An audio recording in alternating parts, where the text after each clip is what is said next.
If I went home, I knew I was going to die. So sometimes you have to make hard decisions to get to where you need to go. Hi, I'm Eugenia Horan. I am 51. I'm from Syracuse, New York. I have been an artist my whole life because I'm weird and I like to make things that are weird. And when I was 46, I was diagnosed with poorly differentiated non-small cell lung cancer. I think it started Christmas of 2018. I woke up sick with a cold or a flu or something. And I wasn't too happy about that. And it took a while to get over, but I did get over it, but not completely. And I started noticing tightness of chest and little specks of blood that came up when I coughed, and I was nervous about that. And of course, like everyone else in the world, I Googled it and I saw, oh, it's really nothing to worry about. But there was one night in particular where I wasn't coughing. I called it the equivalent of a nosebleed out my mouth. Blood was just coming out my mouth, and I would soak through tissues and I put them in a pile and soak through, and I thought it was an anterior nosebleed because, yet again, still on Google. And I took a picture of it and I'm like, I got to go to the doctor. And so I wrote my doctor's nurse, who was a friend of mine, because you have the level of anxiety I have, you make friends with the nurses because they are your best friends. And she got me in that week. And I'm not someone, this was February 15th, 2019 at this point. And I went and I did everything right. I made a list of my symptoms: tight chest, I had wheeze, I had some weight loss. But the things I found concerning was my pulse was 150 BPM. And it had been high like that for a while. And I thought, I'm just really freaking nervous. And but yeah, the blood that I coughed up was concerning. And I thought, well, this is something I can't fix myself. I'm going to go to her. She's going to tell me it's something and fix it, because getting me to go to a doctor's office in February, no, I'm a germaphobe. And so I went and I talked to her and I told her everything. I'm like, I'm adulting. I'm being super honest. I showed her the pictures. She listened to my lungs. She's like, I think it's anxiety. I think you just get yourself all worked up. I'm like, so that blood comes out my mouth? She's like, these things happen. So I asked her as she was leaving, I said, hey, why don't we do some blood labs? Because getting me to do blood labs also was not easy. And she's like, that's a great idea. I'm like, isn't it? And so my friend, the nurse, came in and she drew blood. And I thought, I've done everything I can. And my husband and I drove home, and the phone was ringing by the time we pulled in the driveway. I had not done great on the blood work, but I had mercilessly failed something called the D-dimer, which measures your blood clotting and if there's anything wrong with your blood clotting. And apparently mine was wrong. And so all of a sudden, my doctor thought I might have something wrong with me. So she thought I had a pulmonary embolism, and she wanted me to get in for a scan that day. And so I waited on that, and I did get in that afternoon for a CT scan. Horrifying. And she had us wait there for the results. And then all of a sudden, Monday, everything is blowing up my phone, all these things, because she's like, I want you to go see this thoracic surgeon. All of a sudden, Monday, it turned into cancer or probable cancer. And I had an attitude about it, if you can imagine, because nothing had changed between Friday and Monday. And they kept booking me for PET scans. I kept canceling them because I have two diseases. I have cancer and I have panic disorder. But as soon as I had lung cancer, I was supposed to not have panic disorder anymore. And they were very frustrated that that didn't magically happen. And then I didn't just get cool and calm and climb into a PET scan. I'm like, no, I can't do it. Like, I don't know what language to tell you that in, that you understand I physically cannot do this. Finally got to do, this is 2019, so a telehealth, because I couldn't get there. And he finally agreed to talk to me on the phone. And he said, well, you've got a 5 centimeter mass at the apex of your right lung, and you've got another mass sitting on top of your right main bronchi, and it's crushing it. So only a third of the air is getting through. And he's like, what I want to do is go in and take in those two upper lobes, take them out. And unfortunately, I won't be able to get to the cancer on top of your bronchi, but you'll be in and out and it'll be no problem at all. And when he said that, I'm like, I don't believe anything you just said, because it didn't make sense. I said to my husband, we're going to have to figure this out ourselves, because every treatment that we were offered wasn't curative, it was palliative. And I'm like, that doesn't make sense, because I want to live. I made an appointment with, my mom has PAH, which is a different lung disease, and she's got a story too. I made an appointment to see her doctor, and I finally showed up. And I'm super nervous because this is the first time I've seen an oncologist 4 months after diagnosis, and I really even haven't been diagnosed yet. Just, there's a tumor or tumors, and that doctor didn't show up.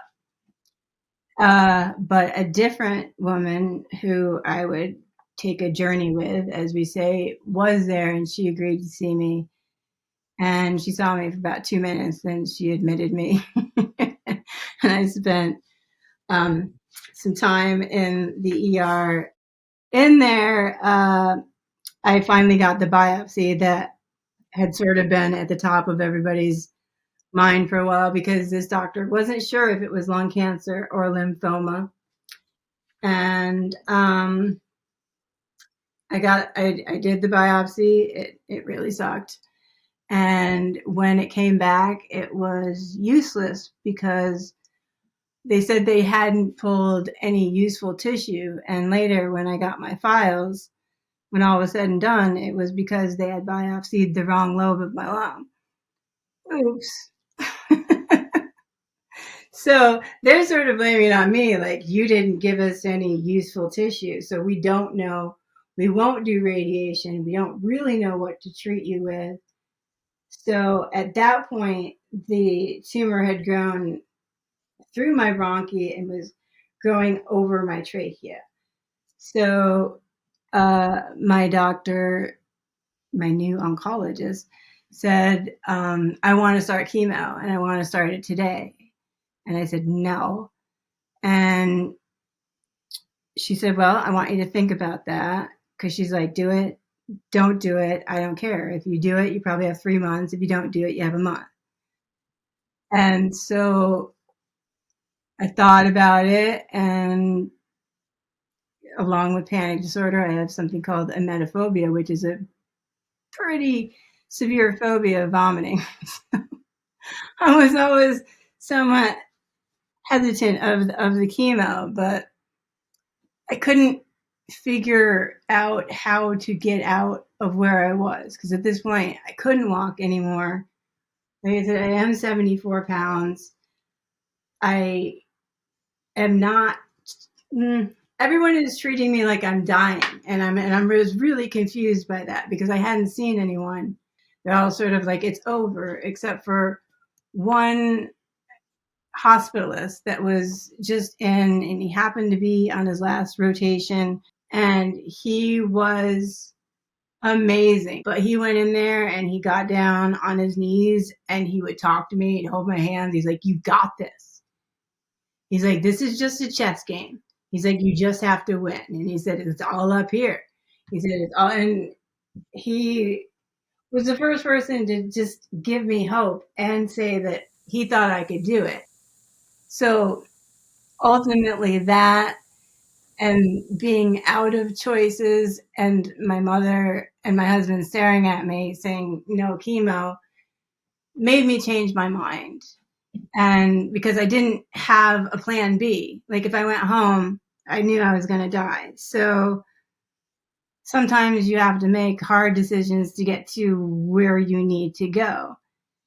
And so I was started on what was called, my doctor called baby doses, because she was afraid that the tracheal tumor would break off and choke me to death. I did start that, and that started that day in my room. The 5 o'clock on a Friday, 2 nurses showed up to administer chemotherapy in my room. I started my weekly doses, and I got a bit of an appetite back, so I got better a little bit, but I managed 5 weekly doses with the 1 week off. And then that started, I went to the hospital June 5th. I started chemo June 7th. I passed out in a hypercapnic respiratory failure episode July 16th. And Seth rushed me to the ER again. So that tumor had grown, and we would soon find out it was covering 95% of my trachea, and it was a friable tumor, so it was bleeding. People said there was no fix. But my husband and my mother like me, so they asked if I could be transferred to a higher level care center. And so from there was brachytherapy, which is internal radiation. I was doing external radiation, repeated cryotherapy, and then the piece de la resistance, the cyberknife, was executed, and they did get that tumor out by the choo-choo train method of I think I can. Why don't I keep trying? So it took 9 days, but they did get it out, and they learned something. And then I never saw them. So the last thing they did was the cyberknife, and they put me on a trach, or they inserted a trach. They didn't put me on it. After I was awake for 3 days, a man came into my room at bedtime, because that's the best time to give someone bad news. And he said she has a blockage in her bowel that if we don't get it out in 3 days, she have about 72 hours to get it out, or she's going to die in 3 days. Because at this point, life was ugly. Like I laugh telling my story because that's how I get through things. And I'm looking, and I can't talk. I can't walk. I can't sit up anymore. I can't turn over. And people aren't really being nice to me. I just stared at them and cried because they knew they were giving me a surgery I didn't want and I didn't need. And that's what happens. So when people ask for advice, I'm like, don't ever let them take your voice. I woke up from that sedation to the news that the blockage in my bowel was cancer. And so I turned stage 4 in the ICU, which you don't want to do. Because when that message was delivered, I actually watched my nurse erase my entire treatment board. And I shrugged to ask her why. And she said, oh, we don't treat you now. You're stage 4. And I couldn't figure out why, and I couldn't ask why. And so it was very eye-opening. At that point, I was about, my weight was in the 60s. Because if I jump ahead, the entire time I was in the ICU, which would be 25 days, I was only fed 4 times. And that is not enough. This resident, she said, I had matched with something called Keytruda, and I was like an 80% match. And going forward, if there was a forward, that would be a really good thing for me to try. So It's the point that eventually I got sick enough that the palliative nurse put in a note that maybe it's better that I go to hospice. I just celebrated my 5th hospice day, because we celebrate hospice day because it was one of the happiest days of my life. Because I got there and I was like, I'm going to live, because that's what normal people say when they get out of the ICU. But I didn't doubt it. I never wavered. I'm like, I'm going to be healed. And I was super happy, and everybody else is sort of pinch-faced and worried. I returned to the original oncologist. Do chemo, don't do chemo, I don't care. I returned to her, and still sort of 60 pounds-ish. And I couldn't even hold myself in a wheelchair. So I got him holding me in a wheelchair, and I'm there with my mother. And I said, I'm here to ask you for Keytruda. But she said, I'm afraid the Keytruda will kill you. I said, I am 2 weeks past 2 weeks to live. So I'm not so much afraid of that. I'm more afraid of just dying. And she finally just sort of broke and agreed to do it. I started Keytruda August 29th, 2019. I tell people for hope that all of this stuff happened, and what I will say cured me was 2 hours worth of infusions. That's 4 30-minute infusions. For these people that did not know what could save me, it was their medicine that I used and that I asked for, that I was refused. But I don't take no for an answer. I'll leave them with a pet peeve of mine, which is the word incurable. And I've heard this word so many times in the past 5 years, where people come up to me and they say, well, my doctor said that my cancer is incurable and I'm terminal. Like, well, what the hell did you think they said to me? It's been 5 years. I was a lung cancer patient that was going to die, and that's all they ever saw.